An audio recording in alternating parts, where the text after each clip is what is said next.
नमस्कार, जय श्री राम। कैसे हैं आप सब? उम्मीद करता हूँ सभी स्वस्थ होंगे। और शुरू करते हैं एक नई पजल के साथ। इनसाइड आउटसाइड वाली फेस है और स्ट्रेट लाइन वाली पजल है। तो सबसे पहले हम ये देखेंगे स्ट्रेट लाइन और जो हम थ्रेड मेथड करते हैं उनमें फर्क क्या है, उस चीज को समझेंगे और उसके बाद इस क्वेश्चन को सॉल्व करेंगे। इनसाइड आउटसाइड वाले जो क्वेश्चन होते हैं वो जनरली थोड़े से कंफ्यूजिंग हो जाते हैं, क्योंकि हमें लेफ्ट और राइट का जो कंफ्यूजन क्रिएट होता है तो उसको कैसे सॉल्व करेंगे उसके बारे में हम चर्चा करेंगे। तो सबसे पहले आप क्वेश्चन देखिए और उसको सॉल्व करिए और उसके बाद चेक करिए कि हम उसे किस तरीके से सॉल्व कर रहे हैं। पहले ये देखते हैं कि इनसाइड आउटसाइड वाले क्वेश्चन जो है, या फिर आप ये मान लीजिए कि जो एक स्ट्रेट लाइन वाला क्वेश्चन है और थ्रेड मेथड में क्या फर्क है। जैसे मान लो कि ये स्ट्रेट लाइन वाले क्वेश्चन हम कर रहे हैं, ठीक है, और यहां पर हम कर रहे हैं एक थ्रेड मेथड। और मान लीजिए कि 8 लोग हैं, 2 3 4 5 6 7 8, और यहां भी 8 लोग हैं। तो जब आप स्ट्रेट लाइन वाले क्वेश्चन कर रहे हो तो इसमें ये राइट एंड है और ये इसका लेफ्ट एंड है, ठीक है। इसमें इसके बाद कोई और नहीं है। लेफ्ट में सबसे लेफ्ट मोस्ट पर्सन ये है, इसके बाद कोई और नहीं है, ठीक है। और ये राइट एंड है, इसके राइट में कोई और नहीं है। लेकिन जब आप सर्कुलर पजल करते हो जिसमें थ्रेड मेथड है या फिर कोई भी क्लोज एंटिटी वाली, मान लो ये सर्कल है, तो इस सर्कल में कोई भी एंड नहीं होता है। ना तो लेफ्ट एंड होता है ना ही राइट एंड होता है, क्योंकि सर्कल में देखो ना, कहां लेफ्ट एंड होता है कहां राइट एंड होता है। सर्कल तो एक क्लोज एंटिटी है, ठीक है। अगर इसको आप एंड मानोगे तो इसके बाद ये पर्सन भी है, इधर भी ये पर्सन है। क्लियर है ये चीज? तो एंड कोई नहीं होता। इसके जो लेफ्ट में अगर हम देखें तो इसके लेफ्ट में कौन आ जाएगा? ये। और इसके राइट में देखें तो इसके राइट में कौन आ जाएगा? ये। मतलब सर्कुलर पजल या फिर जो थ्रेड मेथड हम सॉल्व करते हैं उसमें सब एक दूसरे से लिंक होते हैं, कनेक्ट होते हैं। कोई यहां पर सबसे लेफ्ट एंड पर नहीं होता, कोई राइट एंड पर नहीं होता। लेकिन जब हम स्ट्रेट लाइन वाले क्वेश्चन देखते हैं तो उसमें ये वाला पर्सन लेफ्ट एंड पर ही होगा, इसके इधर कोई नहीं आएगा, और ये राइट एंड पर है, मतलब इसके इधर कोई राइट साइड में और कोई नहीं आएगा। तो ये एक बेसिक सा डिफरेंस होता है स्ट्रेट लाइन वाले क्वेश्चन में और आपके थ्रेड मेथड वाले क्वेश्चन में। आई होप आपको ये समझ आ गया होगा। अब हम हमारे क्वेश्चन की तरफ बढ़ते हैं। क्वेश्चन है, 8 friends A, B, C, D, E, F, G and H sit in a straight line but not necessarily in the same order. Some of them face north and some of them face south. अब कुछ हैं, 8 हैं, उनमें से कितने north देख रहे हैं और कितने साउथ देख रहे हैं हमें नहीं पता, लेकिन कुछ नॉर्थ देख रहे हैं और कुछ साउथ में देख रहे हैं। क्लियर? और C sits third to the right of A. A के थर्ड राइट में C है, A की थर्ड राइट में C है। अभी हमें नहीं पता कि A की डायरेक्शन ऊपर की तरफ होगी या नीचे की तरफ होगी, हमें नहीं पता। लेकिन हम जस्ट ये मान लेते हैं कि जितने भी हम कंडीशन लिखेंगे, जब भी आप कंडीशन लिखो वहां पर आपको डायरेक्शन डिसाइड नहीं करना है। कोई नीचे भी देख रहा है तो उसको वैसे ही लिखना है जैसे आप जनरली लिखते हो, ठीक है। आप ये मान के चलो कि सभी ऊपर की तरफ ही देख रहे हैं, उसको हम यहां पर इंप्लीमेंट करेंगे, वहां करने की जरूरत नहीं है। Clear? A who sits immediately to the left of G, ठीक है। ए सी जो है A के थर्ड राइट में है और A जो है इमीडिएटली लेफ्ट है किसके? G के। G फेसेस नॉर्थ और G का जो डायरेक्शन है वो क्या है? नॉर्थ है, ठीक है। A and G face opposite direction, और मैंने पहले ही बताया था ऑपोजिट के लिए हम इसको यूज करते हैं और सेम डायरेक्शन के लिए हम स्टार को यूज करते हैं, ठीक है। तो क्या बोला है? A and G face opposite direction. A और G की जो डायरेक्शन है वो कैसी डायरेक्शन है? ऑपोजिट डायरेक्शन है। ये हमें क्वेश्चन में बोला है। आगे बढ़ते हैं। मोर than one person sit between G and B, B वो sit at the extreme and, ठीक है। G और B के बीच में मोर देन वन मतलब प्लस वन मतलब क्या हो गया? 1 से ज्यादा क्या होता है? 2 हो सकता है, 2 हो सकता है, 3 हो सकता है, 4 हो सकता है, कितना भी हो सकता है। लेकिन ना तो बीच में ऐसा नहीं होगा कि कोई नहीं है, या फिर ना ही G और B के बीच में गैप एक जन का होगा, एक से ज्यादा लोगों का ही होगा। और दूसरा क्या बोला है कि B वो sit at the extreme and, किसी न किसी एंड पर है। वो लेफ्ट एंड पर है या राइट एंड पर है हमें नहीं बताया गया, लेकिन इतना बताया है कि B किसी न किसी एंड पर है। H sits second to the right of B. B के सेकंड टू द राइट में कौन है? H. B के सेकंड टू द राइट में कौन है? H. Less than 2 persons sit between A and H. A और H के बीच में, A और H के बीच में मैक्सिमम 1 है। कैसे इसको हमने समझा? लेस देन 2 मतलब क्या हो गया? 2 पॉसिबिलिटीज हुई। एक तो उनके बीच में कोई नहीं होगा, या फिर उनके बीच में एक होगा। क्योंकि दो होंगे तो आपको ऐसा तो नहीं बोला ना कि दो या उससे कम, ऐसा नहीं बोला, आपको क्या बोला है कि less than two. Less than two मतलब दो से कम। दो से कम क्या हो सकता है? एक, या तो एक हो सकता है या कोई नहीं है। तो हम यहां से दो पॉसिबिलिटीज बनती है, या तो इन दोनों के बीच में एक भी पर्सन नहीं होगा या फिर एक पर्सन होगा। हमें बाकी उसके आगे की कुछ नहीं बताया गया।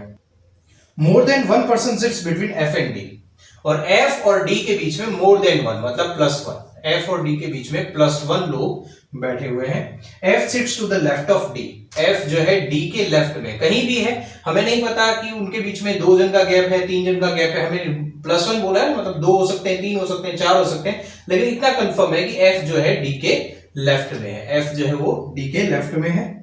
D who is not an immediate neighbour of C, और डी जो है सी का इमीडिएट नेबर नहीं है, ये भी बताया गया है। B and D face the same direction, B और डी की जो डायरेक्शन है वो कैसी है? सेम डायरेक्शन है। D doesn't sit at extreme end, और डी जो है कहीं पर भी एंड पर नहीं बैठा है, बीच में कहीं बैठा है, एंड पर नहीं बैठा है। C and D face the same direction but opposite to H, C and D same direction है but opposite to H, H की डायरेक्शन अलग है। इस तरह के क्वेश्चन हमने पहले भी करे हैं। E doesn't sit at the extreme end, और E जो है वो भी एंड पर नहीं बैठा है। F face the same, F face the direction opposite to E, F और E की जो डायरेक्शन है वो कैसी है? ऑपोजिट है। E वो faces the same direction as H, E और H की डायरेक्शन कैसी है? सेम डायरेक्शन है। ठीक है, तो इस तरीके से हमारी सारी कंडीशन है। अब इस क्वेश्चन में कंडीशंस काफी ज्यादा दी हुई, छोटा सा क्वेश्चन है लेकिन कंडीशन इसमें काफी ज्यादा है। तो जो मैंने आपको बॉक्स बनाना बताया था, इससे आपको हर कंडीशन अलग से दिख रही है। अगर आप बॉक्स नहीं बनाओगे, आप अपनी कॉपी में एक बार ट्राई करिएगा, बिना बॉक्स के इन सारी कंडीशंस को लिखिएगा, तो आपको थोड़ा सा ऐसा लगेगा कौन सी कंडीशन पिकअप करनी है, लेकिन बॉक्स बनने से क्लियरली सब कुछ दिख जाता है कि कौन सी कंडीशन हमें पिकअप करनी है। अब 8 लोग हैं, ठीक है, तो 1 2 3 4 5 6 7 और 8, ठीक है। जब भी इस तरह का क्वेश्चन होता है तो कहीं से भी आपको डायरेक्शन डिसाइड नहीं करनी है, पहले डायरेक्शन बाद में ऑटोमेटिकली हो जाएगी। ऐसा देख के कि ये जी का हमें नॉर्थ की डायरेक्शन दिया हुआ है, नॉर्थ मतलब हम ऊपर की तरफ मान लेते हैं, साउथ मतलब हम नीचे की तरफ मान लेते हैं, ऐसा नहीं करना है। नॉर्थ डायरेक्शन कोई भी हो, बाद में वो ऑटोमेटिक डिसाइड हो जाएगी। लास्ट में फाइनली जब हमारी सारी डायरेक्शंस आ जाएंगी तो जी जिस तरफ देख रहा है उसको हम नॉर्थ मान लेंगे, ठीक है। ऐसा करें कि इसको नॉर्थ मान ले, इसको साउथ मान ले और कंफ्यूज और हजारों पॉसिबिलिटीज बनाए, उससे बेटर है कि आप कोई भी नॉर्थ मत मानो, कोई भी साउथ मत मानो, पूरा क्वेश्चन सॉल्व कर लो। अगर जी ऊपर की तरफ देख रहा है तो ऊपर नॉर्थ हो गया, अगर जी नीचे की तरफ देख रहा है तो नीचे नॉर्थ हो गया। समझ में आया? तो ऐसे ही इस क्वेश्चन को आप करोगे तो इजी होगा। अदरवाइज आपके लिए इस तरह के क्वेश्चन जो इनसाइड आउटसाइड फेस वाले होते हैं और जिनमें ये भी आपको नहीं बताया जाता कि कितने लोग इनसाइड देख रहे हैं और कितने लोग आउटसाइड देख रहे हैं, वो आपको बहुत ज्यादा कंफ्यूज कर देंगे। अब कहां से शुरू करें? जब इस तरह के क्वेश्चन आपके सामने आते हैं तो सबसे बेस्ट तरीका होता है एंड को पकड़ो। एंड के बारे में आपको कहां पर क्या क्वेश्चन दिया गया, क्या कंडीशन दी गई है, या तो एंड पर कौन बैठा है उसकी कंडीशन दी गई होगी, या फिर एंड से कोई कौन से पोजीशन, जैसे ऐसा बोला गया कि एंड राइट एंड से थर्ड पोजीशन पर कोई बैठा, तो ये फिक्स हो गया ना कि यहां पर। बाकी तो आप किसी को जी मान लो कि जी के लेफ्ट में ए है, तो जी को आप यहां भी बैठा सकते हो, यहां भी बैठा सकते हो, यहां भी बैठा सकते हो, यहां भी बैठा सकते हो, कहीं भी बैठा सकते हो। There are number of places. समझ में आया? लेकिन एंड जो होगा वो फिक्स हो जाएगा। तो एंड के बारे में हमें किसके बारे में दिया था? बी के बारे में दिया था कि बी कहीं ना कहीं एंड पर बैठा हुआ है।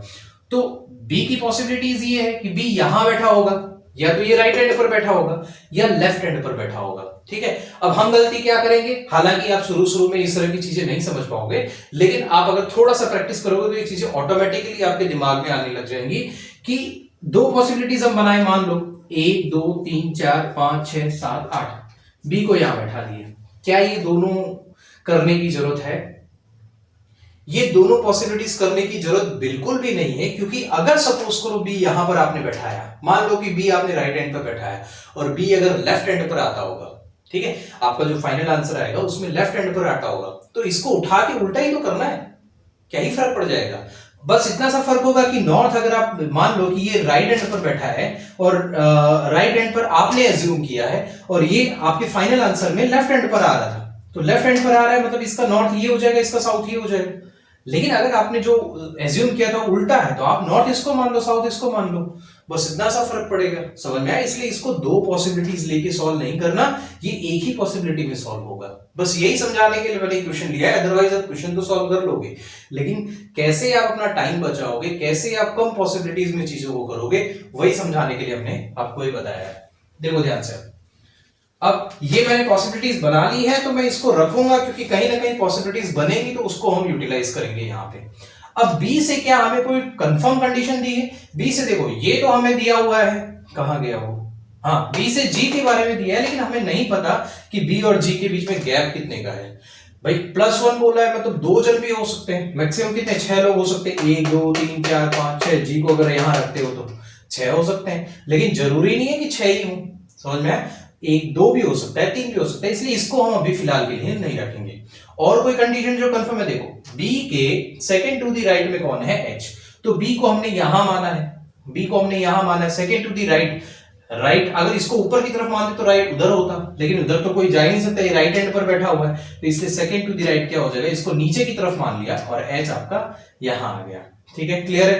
देखो एच से ए मैक्सिमम 1, मतलब क्या पॉसिबिलिटी हो सकती है कि एच के या तो जस्ट बाजू में ए होगा या एक जन का गैप होगा। ए को आप यहां नहीं रख सकते, कैसे नहीं रख सकते, इस कंडीशन को हमने कैसे एलिमिनेट किया, ए को आप यहां नहीं रख सकते, क्यों? क्योंकि ए के जस्ट नेबर में कौन है, जी, ए के जस्ट नेबर में कौन है, जी, लेकिन अगर ए को यहां रख दोगे तो यहां एच आ गया, यहां बी आ गया, मतलब ये वाली कंडीशन एलिमिनेट हो गई। ठीक है, एक पॉसिबिलिटी बच गई ना हमारी। अगर हम ऐसे पॉसिबिलिटी बनाते, हर चीज की पॉसिबिलिटी नहीं बनानी होती है, आपको कंडीशन मर्ज करके चेक करना होता है कि क्या वो पॉसिबिलिटीज बनाने की जरूरत है, क्योंकि इससे आपका टाइम बच जाएगा। अदरवाइज आप एक पॉसिबिलिटी बनाओगे, फिर बी लिखोगे, एच लिखोगे, यहाँ ए लिखोगे, बाद में कंडीशन देखोगे, अरे यार ये तो फालतू में बना ली, तो ऐसा नहीं करना होता है। ठीक है, एच से ए यहां नहीं आएगा, तो अब ए की दो पॉसिबिलिटीज बनी, ए या तो यहां आ सकता है, क्यों? क्योंकि क्या बोला है, एच और ए के बीच में, कहा गया, एच और ए के बीच में मैक्सिमम 1 है, मैक्सिमम क्या है, 1 है, तो या तो ए यहां आ सकता है क्योंकि दोनों के बीच में एक भी नहीं है, या एच यहां आ सकता है क्योंकि दोनों, सॉरी ए यहां आ सकता है क्योंकि दोनों के बीच में एक का गैप है। इधर आ नहीं सकता, मैंने आपको बता दिया क्यों नहीं आ सकता।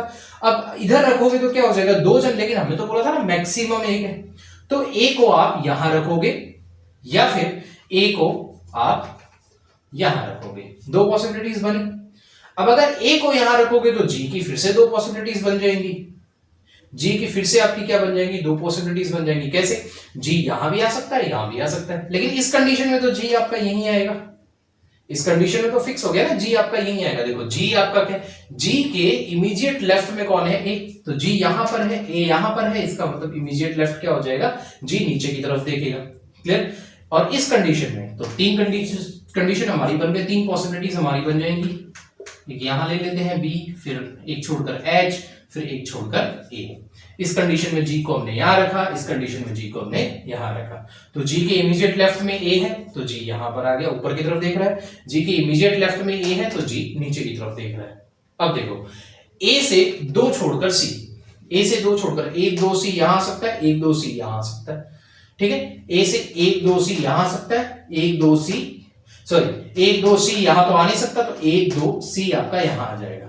इस कंडीशन में देखते हैं 1 2 सी यहां आ सकता है, 1 2 सी यहां आ सकता है, सी की और सारी पॉसिबिलिटीज हैं, तो आप कैसे एलिमिनेट करोगे वो हम देखते हैं। कंडीशन में ये कंडीशन हम देखते हैं, इस कंडीशन में आपको क्या बोला है कि देखो डी जो है वो सी के आसपास नहीं है, यहां डी नहीं आ सकता, मतलब डी आपका यहां आएगा। हमें क्या बोला था, और उसके बाद क्या बोला था, बी और डी की जो डायरेक्शन है क्या है, सेम है, तो बी नीचे की तरफ है तो डी भी नीचे की तरफ होगा। अब इसके बाद क्या बोला, एफ तो आपके यहीं पर आएगा, एफ तो यहीं कहीं आएगा, लेकिन आपका जो डी है वो ये नीचे की तरफ देख रहा है, एफ यहां पर आएगा, मतलब ये कंडीशन तो पॉसिबल ही नहीं हुई। क्यों? क्योंकि एफ जो है कहीं ना कहीं डी के राइट में आएगा, तो ये कंडीशन आपकी एलिमिनेट हो गई। ठीक है, अब बात करते हैं आगे। सी को अगर आप यहां रखते हो, ए से 2 छोड़कर सी यहां पर आ जाएगा, तो एफ या डी कहीं ना कहीं यहां पर आएगा, एफ या डी कहीं ना कहीं यहां पर आएगा। ठीक है, ध्यान से देखिएगा, सी को मान लो कि मैंने यहां पर रखा, तो या तो हम एफ को यहां रखेंगे या डी को यहां रखेंगे, लेकिन पॉसिबिलिटी हमारी क्या थी, सो कंडीशन हमारी क्या थी कि एफ और डी के बीच में एक से ज्यादा लोग होने चाहिए। कितने? एक से ज्यादा। यहां तो एक ही आ रहा है, एक से ज्यादा नहीं आ रहा, मतलब इसका मतलब सी आपका यहां तो नहीं आएगा, ए से 2 छोड़कर सी था ना, तो ए से 2 छोड़कर सी ये तो बन नहीं रहा, तो इसका मतलब ए से 2 छोड़कर सी ये हो जाएगा, ये वाला हो जाएगा, ये वाली कंडीशन हो जाएगी। क्लियर? अब क्या बोला था, ए के सेकंड टू दी राइट में कौन है, सी, तो ए नीचे की तरफ देखेगा। अब डी जो है आपका यहां नहीं आ सकता, डी आपका यहां नहीं आ सकता, डी या तो यहां आएगा या यहां आएगा। लेकिन कैसे पता चलेगा कौन सी पोजीशन पर आएगा, क्यों? क्योंकि बी और डी की जो डायरेक्शन है वो कैसी है, सेम है। तो डी को अगर आप यहां रखोगे तो डी भी नीचे की तरफ ही देखेगा, क्योंकि बी नीचे की तरफ देख रहा है। तो यहां पर एफ को रखोगे तो वो डी के राइट में हो गया ना, लेकिन हमें तो बोला था डी के लेफ्ट में है, इसलिए आप डी को कहां रखोगे, यहां रखोगे। यहां क्यों नहीं आ सकता, कंडीशन में बोला था कि डी के इमीडिएट नेबर में कौन, सी नहीं है, तो सी वहां नहीं आ सकता, तो हमने डी को कहां रखा, यहां पर रखा। यहां क्यों नहीं रखा, मैं वापस समझा देता हूं। यहां रखोगे तो बी और डी की जो डायरेक्शन है वो कैसी है, सेम डायरेक्शन है। क्लियर है? बी और डी की डायरेक्शन कैसी है, सेम है, तो डी बी नीचे की तरफ देख रहा है तो डी भी नीचे की तरफ देखेगा। लेकिन हमें बोला था कि डी के लेफ्ट में एफ है, तो यहां अगर देखेंगे तो यहां एफ कहीं ना कहीं यहां पर ही आएगा, लेकिन वो क्या हो जाएगा, उसका राइट हो जाएगा, क्योंकि वो नीचे की तरफ देख रहा है, इसलिए हम डी को यहां नहीं रख सकते, तो डी की एक ही पोजीशन बची। अब एफ तो यहां पर आ नहीं सकता, क्यों? क्योंकि क्या बोला था, एफ और डी के बीच में मैक्सिमम 1 से ज्यादा लोग हैं, मतलब एक से ज्यादा तो होगा नहीं, यहां तो एक भी नहीं है, तो एफ को यहां रखोगे और ई को यहां रखोगे, तो ये आपका सॉल्व हो गया। अब ये वाले में हम एक बार देख लेते हैं, ठीक है। सी आपका यहां आ सकता है, या फिर 2 छोड़ के सी आपका यहां आ सकता है। पहले इसको कंप्लीट कर लेते हैं, उसके बाद फिर उसको देखते हैं। देखो डी एंड पर नहीं आएगा, तो डी एंड पर नहीं है, ये हो गया। बी और डी की डायरेक्शन कैसी है, सेम है, तो देखो अब डी के लेफ्ट में हो गया ना एफ, डी के लेफ्ट में एफ हो गया। क्लियर? तो मतलब ये वाली कंडीशन भी हो गई।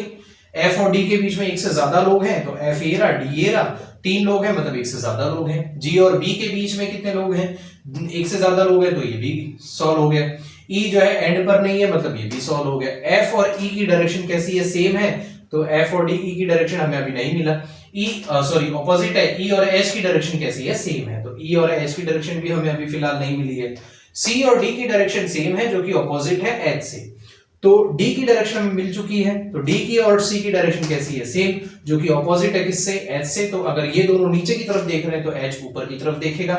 ई और एच की डायरेक्शन कैसी थी, सेम डायरेक्शन, तो ई एच की डायरेक्शन ऊपर है, तो ई की डायरेक्शन भी कैसी हो जाएगी, ऊपर। एफ और ई की डायरेक्शन ऑपोजिट है, तो ये ऊपर की तरफ देख रहा है, तो ये नीचे की तरफ देख रहा है। ये सारी डायरेक्शंस हमारी हो गई। क्लियर है ये चीज? अब देखो, अब जी हमें क्या बोला था, नॉर्थ, तो ऊपर की तरफ देख रहा है, मतलब ये नॉर्थ हो गया और ये साउथ हो गया, तो ये आपका राइट हैंड और ये लेफ्ट हैंड। ठीक है, अब इसको भी आप सॉल्व करके देख सकते हो कि क्या आंसर आ रहा है। अगर सी को आप यहां रखते हो, क्लियर, तो डी एंड पर नहीं आएगा, ई एंड पर नहीं आएगा, तो एफ मतलब इसका मतलब एफ ही आएगा एंड पर। ठीक है ना, तो डी एंड पर आएगा। देखो यहां लिखा था ना, डी जो है एंड पर नहीं है, कहां गया, डी एंड पर नहीं है, ना ही ई एंड पर है, तो एफ ही एंड पर आएगा। तो डी यहां तो आ नहीं सकता, तो डी यहां आ जाएगा, ई यहां आ जाएगा। क्लियर है ये चीज? अब देखो डी आपने यहां लिखा, बी और डी की डायरेक्शन सेम थी, तो ये नीचे की तरफ रखोगे, तो एफ आपका यहां आ रहा है, जो कि क्या आ रहा है, उसके राइट में आ रहा है, लेकिन हमें तो क्या चाहिए था, लेफ्ट में चाहिए था। ठीक है, तो इसका मतलब सी यहां नहीं आएगा। सी यहां नहीं आएगा तो कहां आएगा, ठीक है, सी यहां नहीं आएगा तो सी 2 छोड़ के सी यहां आ जाएगा। डी यहां आ नहीं सकता, डी या तो यहां आ सकता है, डी या यहां आ सकता है। क्लियर है, डी कहीं भी आ सकता है। एफ यहां लिखोगे, अगर डी को यहां लिखोगे, अगर डी को आप यहां रखते हो, इमेजिन करो कि डी को आप यहां रखते हो, तो डी और नीचे की तरफ देखेगा, क्योंकि बी और डी की डायरेक्शन सेम थी, तो डी नीचे की तरफ देखेगा, तो एफ इधर तो आ ही नहीं सकता, एफ को उधर आना पड़ेगा लेफ्ट होने के लिए, मतलब डी यहां नहीं आ सकता। तो डी को फिर आप यहां रख सकते हो।